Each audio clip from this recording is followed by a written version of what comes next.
welcome back to my channel.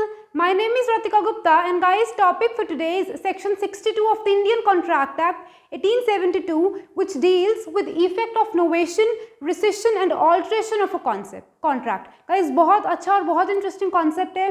But guys let me tell you, हम लोग discharge of contract chapter को discuss कर रहे हैं. आई हैव टोल्ड यू कि discharge of contract chapter it is completed by 4 modes of discharge. आप contract को 4 तरीके से डिस्चार्ज कर सकते हो under the Indian Contract Act 1872. First is by way of performance, जिसमें हमने सेक्शन 37 से 55 कवर किया था इंडियन कॉन्ट्रैक्ट एक्ट का. Second is by way of breach, उसमें हमने सेक्शन 39 को रीड किया था. बिकॉज जो मैंने पहले वीडियो बनाई थी जब हमने परफॉर्मेंस चैप्टर किया था, वहाँ पे भी section 39 has been uploaded. It was a basic introduction of what section 39 says. But जब हमने बाय ब्रीच डिस्कस किया था, उसमें हमने anticipatory breach of contract discuss किया था. तो इन डिटेल मैंने उस पर लेक्चर लिया है सेक्शन 39 पे. Then I talked about discharge of contract by way of impossibility and illegality. उसमें हमने सेक्शन 56 को डिस्कस किया है. And today we are going to discuss section 62. इसको हम डिस्कस करेंगे way of it's a discharge of contract by way of novation, rescission and alteration. So guys, अभी की वीडियो में will be discussing novation and alteration in my section 63. अभी 62 discuss करेंगे. मैं upcoming video on section 63 हम read करेंगे रिसिशन को. It means इस कॉन्सेप्ट को, this is the fourth and the last mode of discharge of contract. इसको हम 2 पार्ट्स में कवर करेंगे, section 62 and 63. So today we are going to discuss section 62 of the Indian Contract Act. And guys, before we move on, if you are new to my channel and you have not subscribed it yet, please subscribe to my channel right now. अभी मेरे channel को subscribe कर दो. And yes, if you enjoy learning with me, you understand what I teach, please like all my videos and do let me know in the comment section. So guys, let's get started with section 62. Section 62 पहले मैं आपको समझाती हूँ वो बोलता क्या है. Section 62 बोलता है कि आप किस तरीके से एक कॉन्ट्रैक्ट को डिस्चार्ज कर सकते हो by way of novation, rescission and alteration. As I already told you कि जो ये रिसिशन का पॉइंट है, सेकंड पॉइंट रिसिशन का, उसको हम सेक्शन 63 में डिस्कस करेंगे. In this video we are going to discuss novation and alteration. Guys, novation का मतलब होता है सब्सटीट्यूशन. सब्सटीट्यूशन का मतलब है कि suppose there are 2 people A and B, they have entered into a contract with each other. लेकिन उन्होंने एक ऐसा नया कॉन्ट्रैक्ट कर लिया, a new contract has come into existence. तो उस कारण क्या होगा कि जो उनका ओरिजिनल कॉन्ट्रैक्ट है, it stands discharged. So discharge of contract किस तरीके से होता है, by way of novation, by way of substitution, वो हम देखेंगे. बेसिक प्रीमाइस ये होता है कि जब आप नोवेशन करते हो, सब्सटीट्यूशन करते हो एक कॉन्ट्रैक्ट की, ओरिजिनल कॉन्ट्रैक्ट की with some new contract having new parties, new terms and conditions, is it. तो वहाँ पे हम ये मानते हैं कि original contract stands discharged. Second is by way of alteration. Alteration means to modify or to change.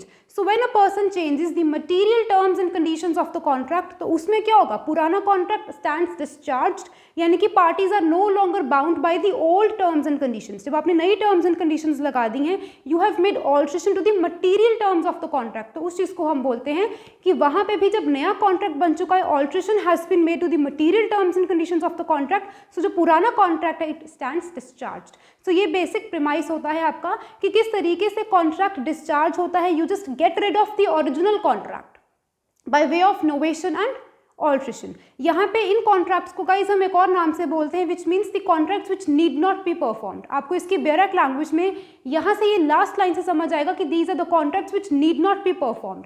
इसको जरूरत क्यों नहीं पड़ती परफॉर्म करने की, क्योंकि यहाँ पे जो ओरिजिनल कॉन्ट्रैक्ट होता है, it stands discharged even before performing it. आप इसको परफॉर्म थोड़ी करते हो. आप क्या करते हो, आपने अपने कॉन्ट्रैक्ट को सब्सटीट्यूट कर दिया with a new contract. It means पुराना कॉन्ट्रैक्ट तो भी पूरा आपने किया ही नहीं था, and it was a contract, original contract which never was needed to be performed. आपने कभी उसको परफॉर्म ही नहीं किया. उसके टर्म्स को जब आपने ऑल्टर कर दिया या उसमें आपने सब्सटीट्यूशन कर दी, तो वहाँ पे क्या होगा, original contract need not be perform. उसको कभी परफॉर्म करने की जरूरत ही नहीं पड़ी, क्योंकि उसको सब्सटीट्यूट कर दिया, उसको बदल दिया गया. तो जो बदल दिया गया, नया कॉन्ट्रैक्ट फॉर्म हुआ, parties will definitely be bound by that contract only. Obviously नया कॉन्ट्रैक्ट जो बना उसी पे आप बाउंड रहोगे. Parties will have contractual rights and obligations with regards to the new contract formed, and not with regards to the old one, because that has already discharged. You have got rid of it क्योंकि नया contract has come into existence. But that new contract जो आया है, it should be a valid one. और उसको valid होने के लिए क्या ज़रूरी है, consent of all the parties. आपने पुराने contract को जब नया contract बनाया, either by novation or alteration, तो वहाँ पे ये ज़रूरी है कि हर एक पार्टी का consent होना ज़रूरी है.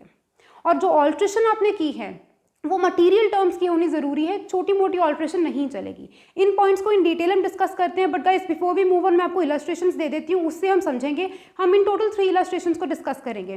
फर्स्ट इलस्ट्रेशन है, suppose A says to B, A B को बोलता है कि I owe some money to you. A ने बी को कुछ अमाउंट ऑफ मनी देनी है, लेकिन ए बी को बोलता है कि I not be paying a money to you, ठीक है, मैंने आपको कुछ पैसा देना है, बट हम एक चीज़ करते हैं, I am a debtor because I am in debt, मैं कर्जे में हूँ। बी कौन है? क्रेडिटर है। बी को पैसा देना है, किसने? ए ने। अब ए बी को बोलता है कि मैं तुम्हें पैसा नहीं दूंगा, you accept C as your debtor. अब मेरी जगह सी तुम्हें पैसा देगा। ए और सी में कोई कॉन्ट्रोवर्सी हुई, कोई बात हुई, कोई अग्रीमेंट हुई, और ए ने सी को कहा कि you will be paying money to B on my behalf. क्या पता उनका पुराना कोई ड्यू हो, तो ए ने सी को कहा कि you will be paying money to B on my behalf. It means यहाँ पे क्या हुआ, तीनों पार्टीज के कंसेंट के साथ, A B and C are the 3 parties to a contract, इन तीनों की कंसेंट के साथ इस कॉन्ट्रैक्ट की टर्म्स को बदल दिया गया और पार्टीज को सब्सटीट्यूट कर दिया गया। आई होप आपको ये समझ आ रहा है।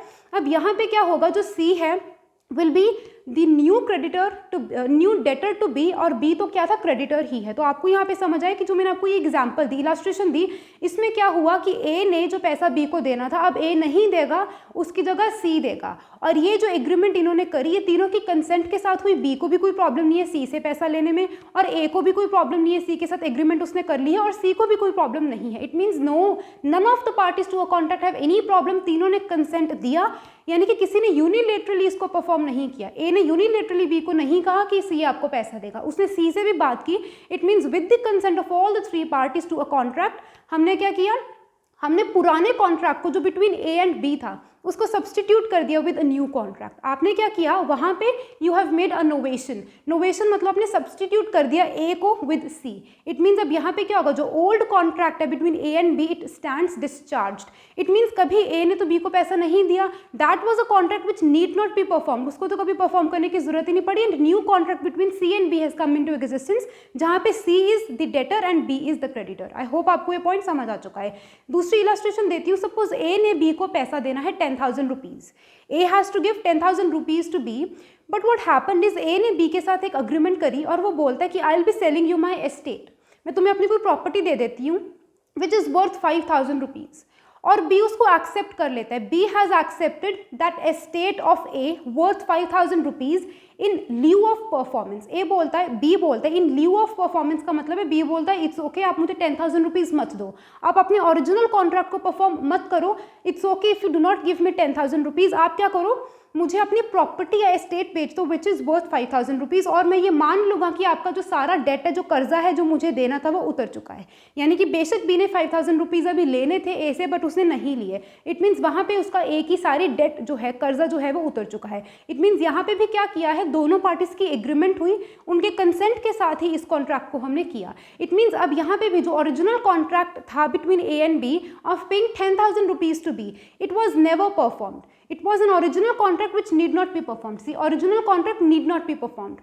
उसको परफॉर्म करने की जरूरत नहीं पड़ी, और हुआ क्या, इन्होंने क्या कर लिया, अग्रीमेंट कर ली, सब्सटीट्यूशन कर ली, ऑल्ट्रेशन कर ली, बेसिकली सब्सटीट्यूट कर दिया उस 10,000 को with that estate worth 5,000 rupees, और यहाँ पे इन्होंने ऑल्ट्रेशन कर ली। ऑल्ट्रेशन मतलब चेंजेस कर लिए in the material terms of the contract. Material terms का मतलब ही क्या होता है, कुछ ऐसी टर्म्स ऑफ द कॉन्ट्रैक्ट जो बहुत मटीरियल होते हैं। यहाँ पे मटीरियल क्या है, 10,000 रुपीज़, और अगर उसको आपने ऑल्टर कर दिया विथ 5,000 रुपीज़, तो आपने क्या किया है, उसको ऑल्ट्रेशन कर दिया, इनोवेशन सब्सटीट्यूट कर दिया, you know those 10,000 rupees with 5,000। It means B has accepted that estate from A worth 5,000 rupees in lieu of his entire claim from A. जितना उसने पैसा लेना था उसका उसने एक्सेप्ट कर लिया कि चलो 5,000 बहुत है।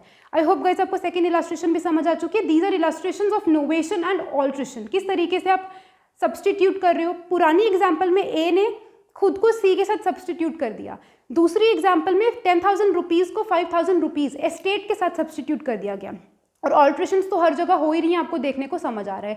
थर्ड एंड लास्ट इलस्ट्रेशन हम जो करेंगे डिस्कस वो ये है कि सपोज ए ने बी को 1,000 रुपीज़ देने हैं, ए ने बी को 1,000 देने, बी ने सी को 1,000 रुपीज़ देने हैं, तो बी बोलते हैं कि मैं बीच में से निकल जाता हूँ, ए जो है वो सी को डायरेक्टली 1,000 रुपीज़ दे देगा, मुझे देने की बजाय you just give it to सी।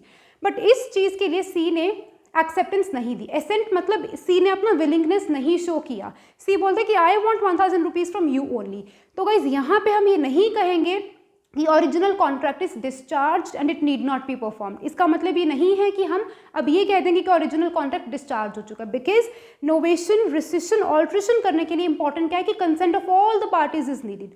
हर एक बंदा जो आपके कॉन्ट्रैक्ट में है involve, that contractual party must agree. Unilaterally आप कुछ नहीं कर सकते, अकेले नहीं करोगे आप कुछ भी, you can not do unilaterally anything.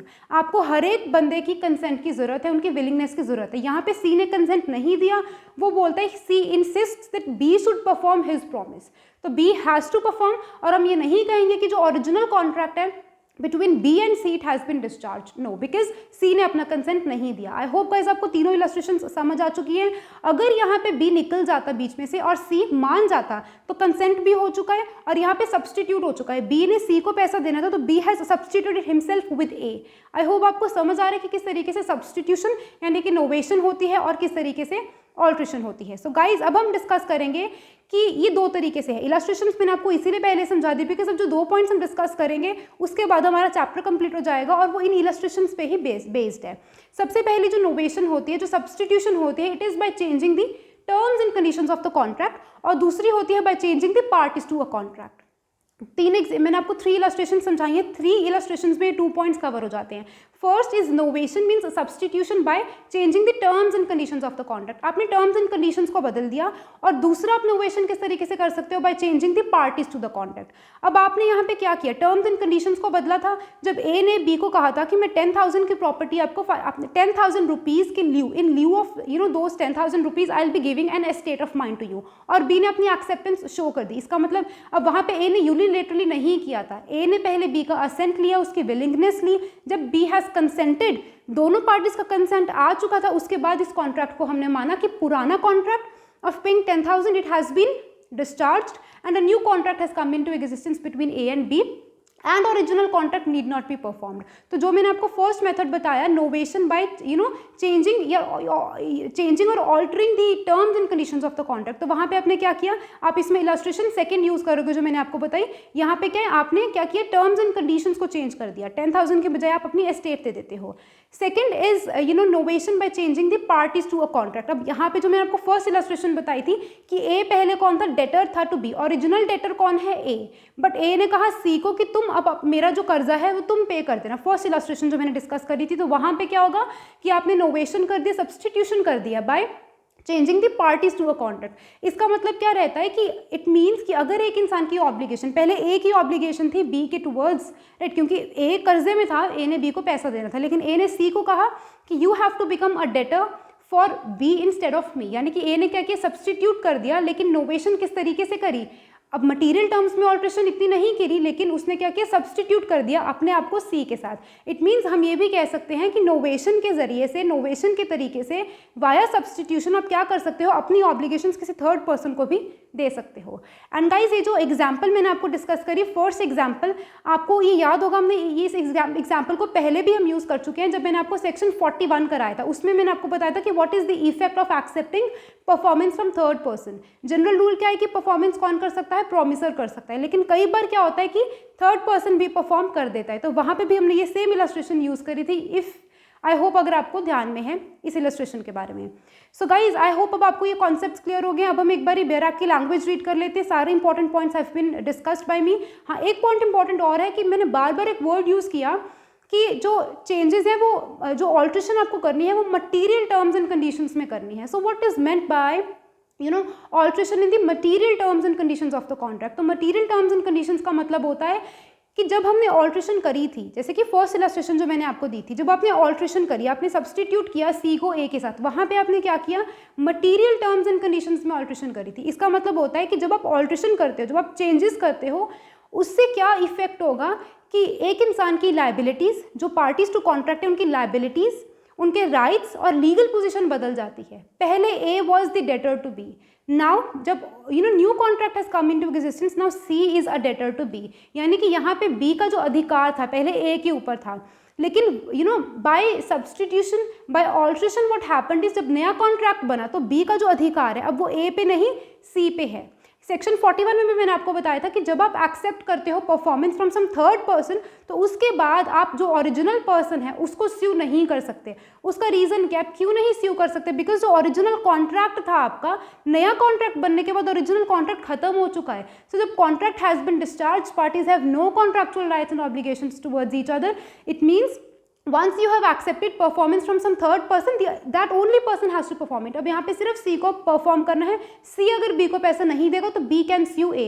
It means आप देखो पार्टीज की लीगल पोजीशन भी यहाँ पे चेंज हो चुकी है। पहले अगर A परफॉर्म ना करते तो A को sue करते, लेकिन अब यहाँ पे सिंस यहाँ पे B का जो rights and have been changed, B का अधिकार A पे नहीं C पे है। C की जो लाइबिलिटी है, पहले A की लाइबिलिटी थी, अब वो A की लाइबिलिटी C की बन चुकी है। एंड मोरोवर लीगल पोजीशन बदल चुकी है। अगर स्यू करेगा B तो वो A को नहीं कर सकता, क्योंकि A के साथ जो उसका ओरिजिनल कॉन्ट्रैक्ट था it has been discharged bye way of novation and alteration. अब नया कॉन्ट्रैक्ट उसका C के साथ है, तो कल को अगर वो लॉ सूट फाइल करना चाहता है तो he will be suing C only and not A। So material alterations का मतलब होता है कुछ ऐसी ऑल्ट्रेशंस, कुछ ऐसे चेंजेस या मॉडिफिकेशंस जिससे पार्टीज के rights, their liabilities and legal positions they change. तो फर्स्ट इलस्ट्रेशन में आप देख रहे हो कि क्या हो रहा है, उनके राइट्स, उनके उनके legal rights, their liabilities and their legal positions, हर एक चीज़ चेंज हो जाती है, उसको हम मटीरियल ऑल्ट्रेशन कहते हैं। और जब तक एक ऑल्ट्रेशन मटीरियल नहीं होगी तब तक हम ये नहीं कहेंगे कि new valid contract has come into existence. So guys एक पॉइंट ध्यान में रखना कि नोवेशन में और ऑल्ट्रेशन में दो पॉइंट्स इंपॉर्टेंट ये है कि सबसे पहले तो जो आप ऑल्ट्रेशन करते हो या नोवेशन सब्सटीट्यूशन करते हो, it must be with the consent of all the parties. सभी की कंसेंट के साथ होगा, यूनिलेटरली नहीं कर सकते। अगर यूनिलेटरली अपनी मर्जी से करोगे विदाउट ऑब्टेनिंग द विलिंगनेस और assent of the other person, जितने भी लोग हैं टू अ कॉन्ट्रैक्ट, तो हम ये नहीं कहेंगे कि valid new contract has come into existence. और जब तक नया कॉन्ट्रैक्ट वैलिड नहीं होगा पुराना कॉन्ट्रैक्ट डिस्चार्ज नहीं होगा। दूसरा इंपॉर्टेंट पॉइंट, अगर ऑल्ट्रेशन होगी तो वो मटीरियल टर्म्स एंड कंडीशंस में होनी चाहिए which have the effect of altering the rights, liabilities and legal positions of the parties. तो वो मटीरियल ऑल्ट्रेशन होना जरूरी है। सो आई होप गाइस आपको ये पॉइंट समझ आ चुका है। Now will be discussing the bare act language and after that I have brought two very important case laws for you, और हमारे कॉन्सेप्ट क्लियर होने वाले हैं। So guys it is what is the effect of, effect क्या होगा वो मैं already आपको बता चुकी हूँ कि effect of novation, rescission and alteration ये होगा कि अगर वो नोवेशन और रिसेशन या ऑल्ट्रेशन वैलिड होगी, वैलिड कब होगी, जब सभी के कंसेंट के साथ होगी, और वो ऑल्ट्रेशन जब है वो मटीरियल ऑल्ट्रेशन होगी। तो अगर वो वैलिड ऑल्ट्रेशन या नोवेशन होगी तो उसका इफेक्ट ये होगा कि original contract need not be performed, उसको परफॉर्म करने की जरूरत नहीं पड़ेगी। आई होप गाइज आपको पता लग चुका है इफेक्ट पढ़ने से पहले ही। So what is the effect of novation, rescission and alteration of a contract? तो क्या लिखा है, बोलते कि if the parties to a contract agree. Guys agree का मतलब यहाँ पे क्या है कि they must have consent. Parties to a contract agree से हमें पता लगता है कि there must be consent of all the parties. So if parties to a contract agree to substitute a new contract for it मतलब for the old contract, अगर आप if you agree to substitute a new contract for an old one, right, और to rescind और alter it. Rescind का मतलब क्या होता है गाइस, कैंसिल करना। हम सेक्शन 63 में इसको in depth in greater detail समझेंगे। और टू रिसेंड और alter it, alteration must be with the material terms and conditions of the contract, the original contract need not be performed. अगर ये valid है, with the consent of all the parties है, material alteration है, तो यहाँ पे क्या होगा, new contract, new valid contract will be formed and original contract will be discharged and hence need not be performed. I hope guys आपको section 62 clear हो चुका है। अब हम दो केस लॉ डिस्कस करेंगे। बेसिकली फर्स्ट केस लॉ जो है उससे आपको ऑल्ट्रेशन का पॉइंट समझ आएगा, सेकंड केस लॉ से आपको सब्सटीट्यूशन का पॉइंट समझ आएगा। First is Selina Jabeen versus National Insurance Company Limited 2008। Guys इसमें क्या हुआ था, there was a girl named Selina. इसने क्या किया, इंश्योरेंस पॉलिसी ली for protecting her vehicle against fire. So she covered the risk of fire against her vehicle. What happened इसकी जो इंश्योर्ड सम था वो 23 लाख रुपीज़ का था। नाउ व्हाट हैपेंड इसकी हर प्रॉपर्टी जिसको जिसको इंश्योरेंस करवाई थी, जिस प्रॉपर्टी की, that car has met with an accident, it has caught fire, उसको उस प्रॉपर्टी को आग सच में लग जाती है। अब जो इंश्योर्ड सम है वो 23 लाख का है, यानी कि उसको कॉम्पेंसेशन प्रॉपर पूरी मिलनी चाहिए। बट व्हाट हैपेंड इस इंश्योरेंस कंपनी ने जब उसकी प्रॉपर्टी को आग लगी, जिस प्रॉपर्टी को उसने इंश्योर करवाया था, no she obviously has to claim compensation. जब इस गर्ल ने कॉम्पेंसेशन कॉम्पनसेशन क्लेम करी तो इंश्योरेंस कंपनी ने इसको नियरली 6 to 7 lakhs की कॉम्पनसेशन प्रोवाइड करी। नाउ अब इस गर्ल ने क्या किया, without any protest she accepted the only amount of 6 to 7 lakhs in lieu of her entire satisfaction of the claim। Claim तो बहुत ज़्यादा था उसका जो उसको लेना था, लेकिन उसने क्या किया, नियरली 6 to 7 lakhs जो क्लेम उसको इंश्योरेंस कंपनी ने दिया, she accepted it without any protest. मतलब उसने क्या किया, अब आप यहाँ पे देखो कि उसने कोई प्रोटेस्ट नहीं किया और वो 6 to 7 lakhs की अमाउंट लेके उसने कहा कि ठीक है मेरी जितनी भी कॉम्पनसेशन बनती थी आपने मुझे दे दी and I am satisfied with it. यानी कि उसने कहा कि this is 6 to 7 lakhs and I have accepted it without any protest and मुझे ये लगता है कि this is the entire amount जो मुझे मिलनी चाहिए थी। In lieu of those 23 lakhs she had accepted only 6 to 7 lakhs और उसने ये कह दिया कि चलो जितना मेरा इंटायर क्लेम था वो पूरा होता है। But afterwards what happened is कि she sued this insurance company. उसने केस फाइल किया कि इन्होंने तो मुझे बहुत कम अमाउंट ऑफ कॉम्पनसेशन दी है दैन आई वॉज डिजर्विंग, जितनी मुझे मिलनी थी उससे तो बहुत कम अमाउंट ऑफ कॉम्पनसेशन है। तो कोर्ट ने यहाँ पे कहा कि सिंस पहले आपने एक्सेप्टेंस दे दी है, यू हैव एक्सेप्टेड, और आपने कहा कि this is something which is in satisfaction of my entire claim from the insurance company, मैं सेटिस्फाइड हूँ जितना मुझे मिला। तो वहाँ पे आपने क्या किया, you have made an alteration with the material terms and conditions of the contract. उस कॉन्ट्रैक्ट में मटीरियल टर्म्स क्या थी, 23 lakhs तो एक मटीरियल टर्म थी कि अगर इंश्योरेंस करवाने के बाद भी आपकी प्रॉपर्टी को आग लगती है तो will be providing you with compensation, और वो कॉम्पनसेशन ही तो मटीरियल टर्म थी ना उस कॉन्ट्रैक्ट की। अब यहाँ पे जब आपने उसको ऑल्टर कर दिया और आपने एक्सेप्ट कर लिया, it is with the consent of both the parties, आपके साथ फोर्स नहीं किया, आपको धोखे में नहीं रखा, इंश्योरेंस कंपनी ने, everything was known to you. तो हम ये मानते हैं कि आपने खुद ही मटीरियल टर्म्स की ऑल्ट्रेशन कर दी है with your consent. Insurance company का तो कंसेंट था ही, लेकिन आपने भी अपना कंसेंट दे दिया। Since you have altered it, आपने वैलिड ऑल्ट्रेशन कर दी है, तो हम ये मान चुके हैं कि जो आपका ओरिजिनल कॉन्ट्रैक्ट था 23 lakhs का, इट स्टूड डिस्चार्ज। क्योंकि अब वो डिस्चार्ज हो चुका है तो with regards to that particular original contract parties have no contractual rights and obligations. आपका कोई अधिकार नहीं बनता कि आप स्यू करो, और उनका भी कोई हक नहीं है, अब आपका उन पर कोई अधिकार नहीं है। यू हैव नो राइट कि आप क्लेम कर सको and they have no obligation towards you, उनका भी कोई ड्यूटी नहीं है कि वो आपको 23 लाख रुपीज़ देंगे एज कॉम्पनसेशन, क्योंकि आपने खुद ही क्या कर दिया, अपने कंसेंट के साथ अपने पुराने कॉन्ट्रैक्ट को डिस्चार्ज कर दिया। So it is a way of discharge of contract by novation और ऑल्ट्रेशन। सो ये केस आपका बेसिकली ऑल्ट्रेशन का था, जहाँ पे this girl herself with her consent has alterated, she has altered basically the material terms and conditions of her contract. Is it?